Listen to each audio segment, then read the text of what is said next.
If I had to pick one thing that would have the biggest impact on transforming the way an organization works and delivers value, it would be uplifting the prioritization.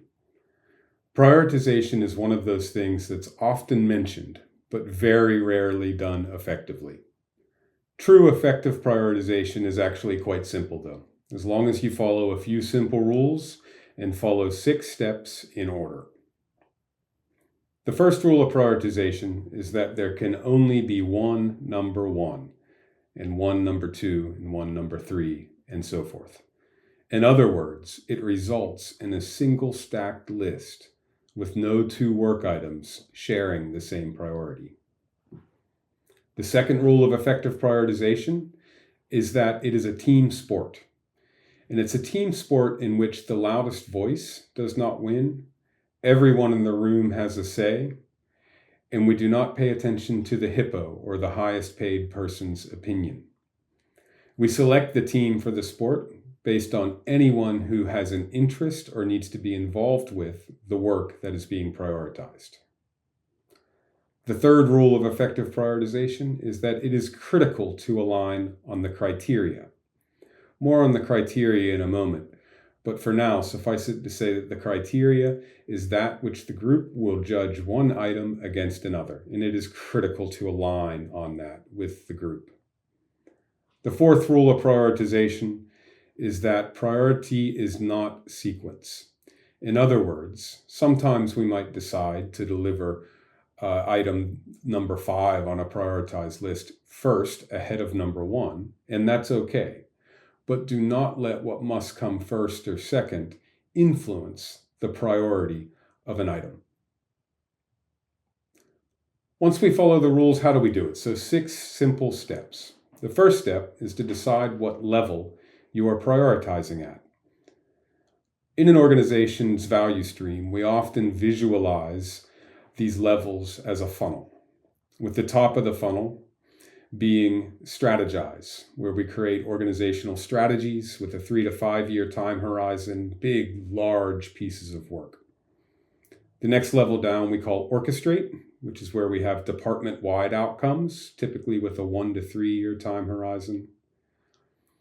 The next level down is coordinate, where we have inter and intra-department alignment, such as capacity and capability planning, typically with a 1 to 12 month time horizon.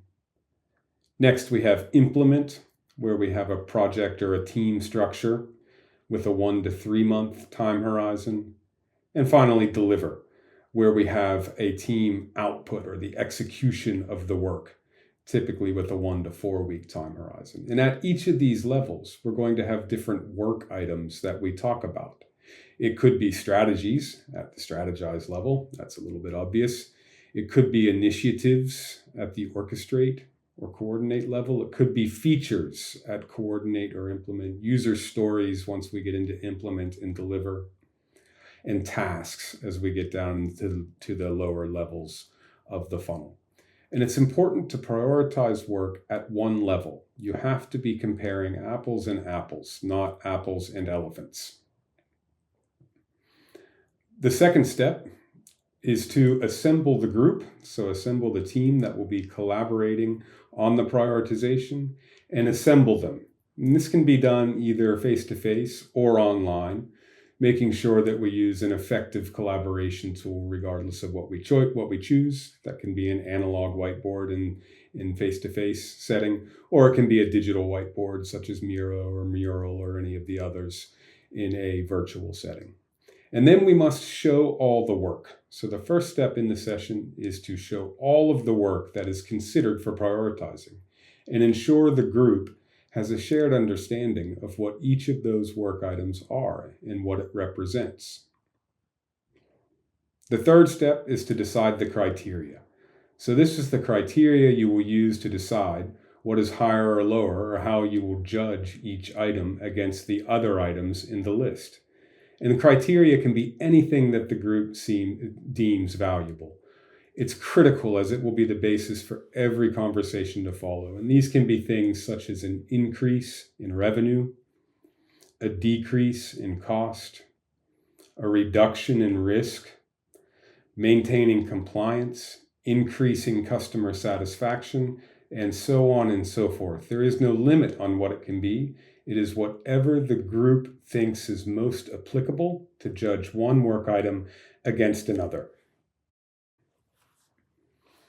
The fourth step is to apply a mechanic. Now, this is the mechanic against which the criteria and the work items will be applied. There's a number of mechanics that we use. Some of my favorites are Moscow, or what must, should, could, or won't we do. The Eisenhower matrix is a great one. A stacked list or a stacked rank. And sometimes we might apply multiple mechanics in the same session. In other words, with Moscow, we could still end up with a list of multiple musts. So we would then apply a second mechanic, such as a stacked rank, to ensure that we end up with one number one, following the rules of prioritization. Other mechanics can be things like weighted decision matrices, weighted shortest job first, especially if you want to find quick wins, or any number of ones that you can find on Google.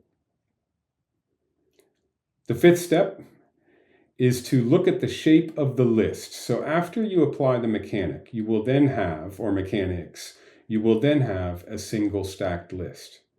You must then look at the shape of that list, and as a group, talk about the list. Is it what you expected? Did you think something would be higher than where it actually landed? Should it actually be higher than where it landed? We can't just blindly trust our mechanics. We need to put our lens over it as a group.